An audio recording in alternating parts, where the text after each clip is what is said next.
Hey everyone, welcome back. Hope you're having a fantastic day so far. So just a couple of weeks ago, it seemed like Democrats and Republicans were so far apart in the debt ceiling negotiations that they would never end up reaching any sort of an agreement and we would end up defaulting on our debts, which of course would cause a lot of economic pain for the millions of Americans living here, as well as potentially having Social Security payments delayed, which would obviously cause a lot of financial hardships as well. But something just happened, which actually gives us quite a bit of optimism that this thing might actually get passed after all. So we're going to be going over that in today's video. But before I go ahead and dive into the main content, if you wouldn't mind helping me out real quickly by just giving this video a like, that just helps out with the good old YouTube algorithm, and also consider subscribing to my channel if you have not already. Okay, so talks in regards to the debt ceiling, those negotiations continued on yesterday, and apparently Biden is saying that they are very close to reaching an agreement. We have been hearing this over the last few days that they're getting closer, but they have still not come to a deal. Now, Biden, over Memorial Day weekend, he is going to be heading off to Camp David. So he's not going to be sticking around in D.C. for negotiations. A lot of people are probably going to be pretty upset about this, that he's heading off to Camp David, rather than sticking around and making sure that this gets finished. But it is what it is. Apparently, they are getting closer, though. It seems like they have come to an agreement to, claw back some of the COVID-19 funding that they have not spent. Also, they're going to rescind part of the $80 billion that was allocated to the IRS and part of the Inflation Reduction Act. And it also looks like they're going to roll back spending on some of the discretionary spending, some of the discretionary programs as well. So those are the agreements. It seems like the two sides are going to be able to agree on that. But right now, the major hang up in not being able to close this thing out comes down to work requirements to receive certain federal programs such as SNAP benefits as well as Medicaid. So Republicans want there to be at least 20 hours of work requirements in order to receive SNAP benefits and Medicaid. Democrats are drawing a red line where they're not going to agree to that in part of, raising the debt ceiling. And this is something that, at the end of the day, it's going to be something that one of the sides is going to have to compromise on, because both sides are drawing a red line. Even though they're agreeing on, probably 95% of the things here, and they're getting very close, they still have this work requirements issue in order to receive SNAP benefits and Medicaid. So we'll just have to wait and see whether or not they can get that done. But according to CNN, Biden expresses optimism on debt talks and says he hopes to know by this evening whether a deal is possible. So President Joe Biden said a debt ceiling deal is very close and that he hopes to know by this evening whether there will be an agreement, as both sides race against the clock to avoid a first ever default. He said, quote, "There's a negotiation going on. I'm hopeful we'll know by tonight whether we're going to be able to have a deal," Biden told reporters Friday before he left Washington, D.C. to Camp David for the weekend. He said, quote, "I hope we'll have some clearer evidence tonight before the clock strikes 12 that we have a deal. But it's very close and I'm optimistic." So Biden is very optimistic as he heads off to Camp David for the weekend. But we do actually have some good news. Right now, lawmakers do have a bit of time. Originally, that deadline was going to be set to June 1st, which was next week. At this point, they would pretty much be out of time to reach an agreement, right? The bill passes to the House and Senate to get it to Biden's desk.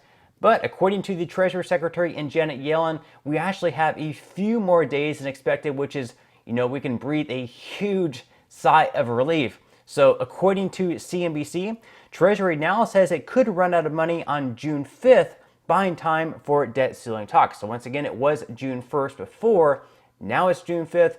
Although a lot of experts project it's probably more like June 7th, 8th, or even the 15th. So we are going to have a little bit more time now. Thankfully, that's really great news for all Americans, including those on Social Security.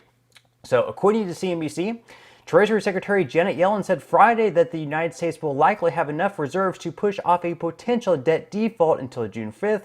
She said, quote, "We now estimate that Treasury will have insufficient resources to satisfy the government's obligations if Congress has not raised or suspended the debt limit by June 5th. So again, a few more days. This is great news. And again, the really only major hangup at this point in time in order for them to reach a deal comes down to work requirements. And again, Republican negotiator and Garrett Graves was asked yesterday whether or not he would be able to, just say, no, these work requirements are not necessary and kind of give in to Democrats on this issue in order to close out the deal, finally be done with it. He said, not a chance. So this is a red line for Republicans. And Biden was asked whether or not he, would be willing to bow to the Democrats' demands to not have the work requirements in there. And he said that he does not bow to anybody. So both sides are drawing a red line. Whether or not one side will compromise or give in, again, we'll just have to wait and see. So according to CNN, White House sharply criticizes GOP's new work requirement proposals. So White House spokesperson Andrew Bates sharply criticized Republican proposals to include work requirements as part of the debt ceiling and budget deal, saying the White House is, quote, standing against this cruel and senseless trade-off. House Republicans are threatening to trigger an unprecedented recession and cost the American people over 8 million jobs unless they can take food out of the mouths of hungry Americans, Bates said in a written statement. This would be done through new additional work requirements designed to tie the most vulnerable up in bureaucratic paperwork, which have shown no benefit for bringing more people into the workforce, he continued. Asked by CNN's Jeremy Diamond about Democrats saying he shouldn't bow on work requirements, President Joe Biden said earlier this evening that he doesn't, quote, bow to anybody. So again, this is going to be the major issue. They really have to work this out by early on next week in order to have the time to write the bill, pass it to the House, pass it to the Senate, and get it to the White House. And according to Punchbowl News, Democrats really aren't too happy about how these negotiations are going so far, and they may not vote for this bill at all, which would obviously be troubling. So according to Punchbowl News, Democrats don't like what they've heard about the emerging debt limit and federal spending deal between President Joe Biden and Speaker Kevin McCarthy, and that sense has been building within House Democratic ranks all week.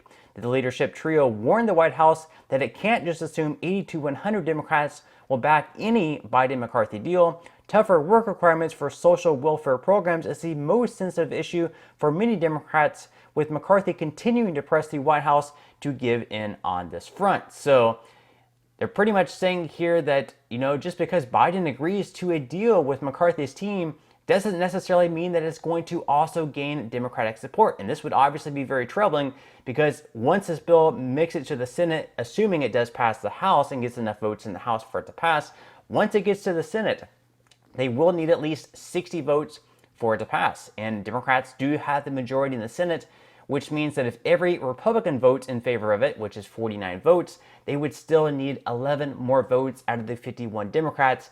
And if Biden agrees to a deal that Democrats don't like, if he gives into McCarthy's demands on these work requirements here, it's very possible they may not have the 11 votes that they would need to pass this through the Senate. So Democrats will really have two options here.